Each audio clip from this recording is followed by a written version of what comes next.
No. None of your dudes. I want to get my own pot, okay? I think I'm kind of want to get back in a pot again. I like how raw this is because it lets you focus on the part that is good, which is the writing part. Some executive looks at this and is like, oh yeah, these two people are incredible, and if we get a good team to surround them, they can make magic. You took all of his office supplies? Listen, what I do at my place of work is none of your goddamn business. I watched this and I was like, I see why these people got a TV show. I think this is another example of a video that really gives you hope. You can start at any level and figure it out.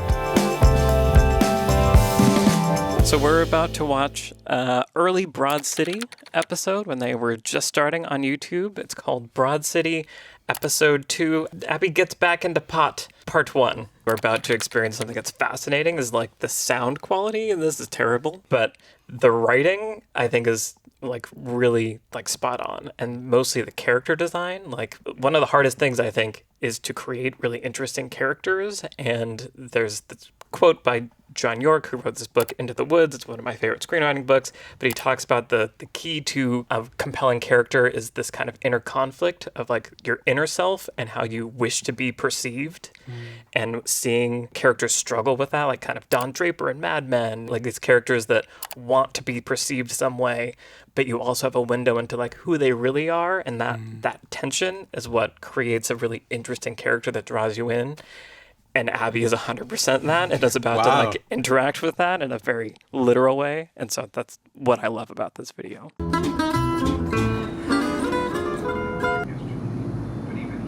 think I'm kind of want to get back in a pot again. Are you kidding me? No, I'm serious. Oh my god, this is like the best day of my life. No, I don't know. I was just In terms of efficiency of storytelling, you know, it's like this is what the episode is about, and we're just going to start there. Like the first line is exactly telling you what we're doing. There's no build up. We need to get to know these characters or anything. It's just like jumping right into the story. Look at the camera angle right now. It's art. Okay, I'm going to say something about the audio. Please, yeah. It sounds like they use like the camera mic. Yeah, it's clearly roomy, which means that they're not mic'd. The mic is somewhere at the end of the room. Mm-hmm.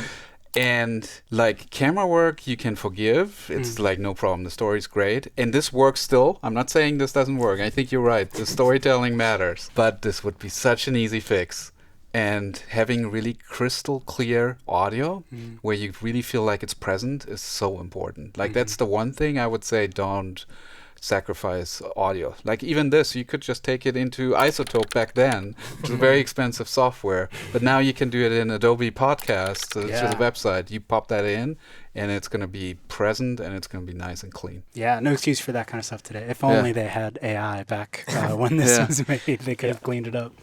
100% audio is the most important thing. Like invest in that first, because I feel like already normally I'd be like, I'm gonna click away to the next video just because of the quality. Right. But like I really love Ilana's reaction to the statement. So like first of all, Abbi's statement of like, I think I'm gonna try to get back into pot again is like there's sort of a testing the waters of like putting myself out there. I think I'm kind of want to get back in a pot again. And then that being met with Ilana's like, oh my God, this is the best day of my life. Oh my god, this is the best day of my life. Like there's just something about the dynamic there that's getting set up even in their first two lines that I think is really... Yeah, you could tell their friendship. No, I don't know. I was just been thinking that like when I was in high school, I feel like young again if I got back. Young, you're 26. I'm not 26. Ilana, I'm 25. Don't round up. How is that rounding up?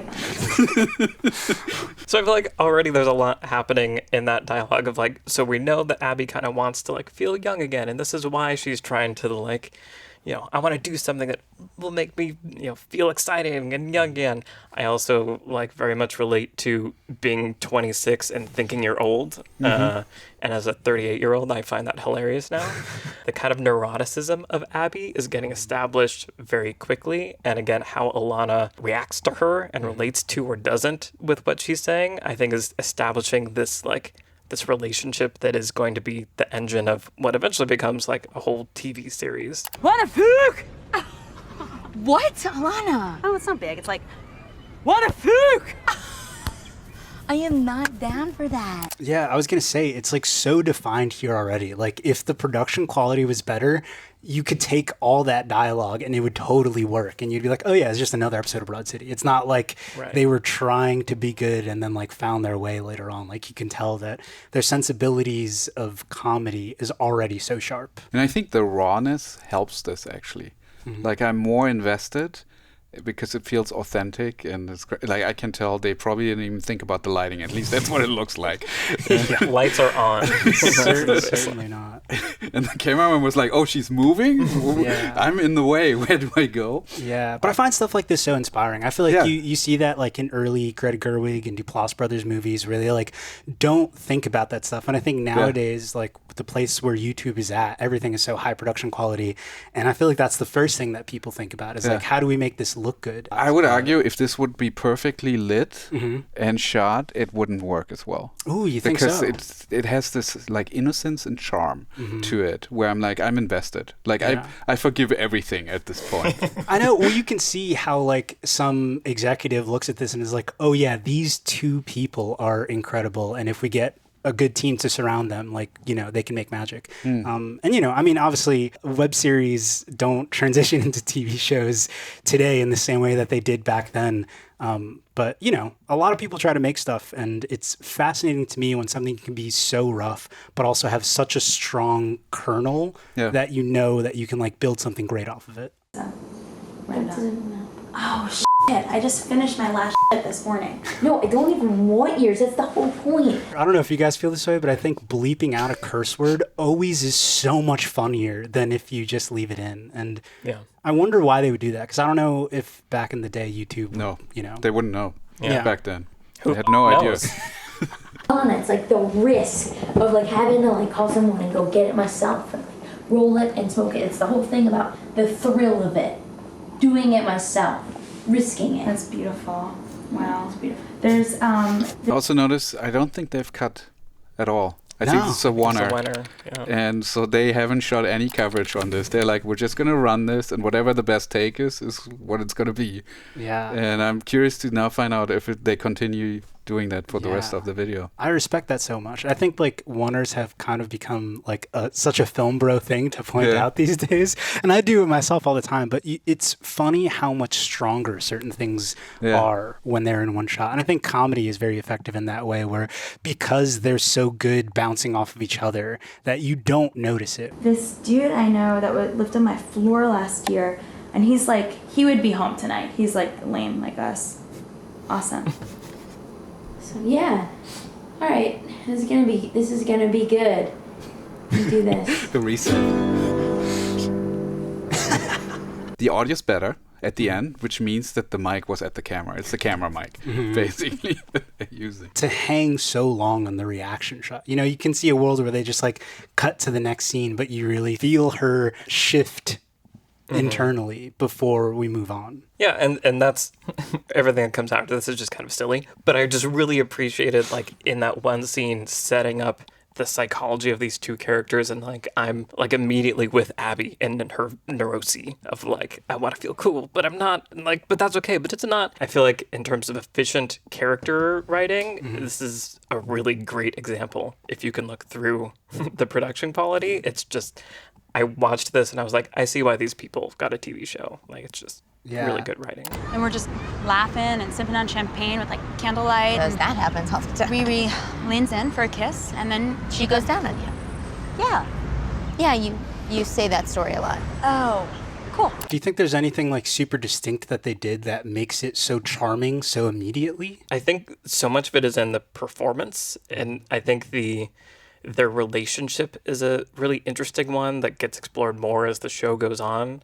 But I think showing Abbi's vulnerability immediately, I think, like, brings us in, and then showing Ilana's like care and love for her, but also this kind of quirk on the side, I think creates just like some kind of dynamic tension between them that is really interesting. And so there's kind of like a neediness that's being established that's probably not healthy, but there's also like love there. And it's very sweet. Yeah. And so I feel like to do that in like a page of dialogue, I think is, So challenging. Yeah. This is so great as a lesson for anyone that's like a YouTuber who feels like immediate pressure to like perfect everything before they figured out the writing and the acting. Yeah, that's me. I do 100 takes, and then I'm like, all of these are bad, and I don't know which one to use. But I think that they were part of UCB, Upright Citizens Brigade in New York, which is like a comedy group. And so I think you can definitely tell that like the sharpness in writing and like the comfortableness in performance really is so strong that like it doesn't actually matter so much that, you know, the filmmaking maybe isn't as high production as you would expect. Yeah, man, what's good? What's up? Cool. Hi. Hello. It's Abby. I'm Abby. So 60, right? Yeah, 60. Yep. You want to just Same as put in my bag? It's good to see you. Yeah, And great to see you. money? It was 60? Yeah, it was 60. Let me just make sure. 60. 10. Stop. Okay, you can it. So Okay, sure. It's in all fives. Just I thought it'd be easier for your future clients. Thanks. We got some coverage in this shot. Yeah, I was editing. Did you see Very that? excited. Yeah. This insert already, I'm like, again, listen to the audio when we cut to the... You can hear the pops. You can hear also that it's like a different time, different like background noise. Just make sure. 10. Stop. And as an editor, you would just like, why would you cut to the audio of the insert? Just let the other audio running and it'll be smooth. But they didn't know. I mean, this is not a conscious choice. They Right. just decided we're going to cut. You don't know that. Maybe these people are geniuses. I'm just going to wager a guess. It's like quiet. Okay, sure. It's in all fives. Just I thought it'd be easier for your future clients. Thanks. Yeah, that's great. That's nice. So I'll see you next week. Yeah, great. Okay. I'll see you guys later. It was really nice meeting you. Yeah. So New York that like nobody's paying attention to them. Like they're fully filming a whole thing. Business card or something? No, I don't. All right. Business card. I'm on Facebook. If you ever... I would love to know what you think about this structurally, because I think if I'm sitting down and like writing a sketch, I would be like, oh, that can't be it. Like there must be like some other scene, or like it's interesting how little they do and yet it is still so effective. I agree. I feel like this is not a full perfect structure of a thing. I feel like this is maybe half of a thing. So I think structurally, especially with skits, when you're doing something short, I think getting in the number of reversals to make the audience feel satisfied is challenging. Where, you know, we've set up, Ilana has this insecurity. She's going to do a thing. She goes and does the thing, but it's not what she thinks. And it feels like, and we need something more. Like one more little reversal. And I feel like a lot of sketch things that are this short, it's hard to find that second reversal that feels like a little twist, a little something. And so writing wise, that would be my note. Structurally, it needs work. Gotcha. Yeah. What do you think about the editing towards the end? I feel like we got a little bit more of it. I think this is another example of a video that really gives you hope. Like you can start at any level and figure it out. Totally. Like you don't have to know everything before you start. You just do, and then you keep on improving and improving. And as you were saying, with the story works, we like the characters, it's authentic. It doesn't matter that it's not polished. It's true. Yeah. I mean, I think this one, obviously, you know, the production quality is noticeable. It's not sort of like other things that we've, you know, talked about where it's like, that thing doesn't matter so much because you can't even tell. But it is, just fascinating that you can feel the strength of something even if the production quality surrounding it isn't top notch. As a creator, like especially going through film school, I noticed a lot of people, and myself, especially early versions of myself, get excited about the production quality and like, what camera is it? And like, what lens am I using? And like all that stuff that distracts from telling the story. Like if people aren't invested in what's happening, none of that's going to matter. Yeah. And so I think it's also good to like celebrate things that we're focused on the harder part. Because I feel like in some ways, production value, I'm not going to say it's easier. I'm going to say it's easier than writing something. And For you can sure, collaborate with people that can bring their expertise to that. But like being really good at creating the engine of the story is super hard. And you could tell that they thought about some stuff. Like, I think the Washington Square Park stuff, you could tell that they're like right next to a light source, you know? Like it's middle of the night. And I think that if I were going to go out and film something at night right now, I'd be like, oh God, okay, we need a camera that has a high ISO and we need lights, and how do we do it? And it's just like, yeah, you could just use like the light source that's there, and that's like effective enough. And the location is telling the story, right? They're not in a back alley where it's like dark and you can't see things. They're in a park. There's people like skateboarding. Like, it's so not dangerous that like they're paying attention to the what of what they're doing, if not always the how. I think we often only look at things that are like perfect and great, but I think some of the best lessons can be learned from watching things that aren't more than the sum of the parts, but they are the sum of the parts, and you can look at the parts that are really good and like put your hands around it and learn from that. So yeah, absolutely. Well said. Well said.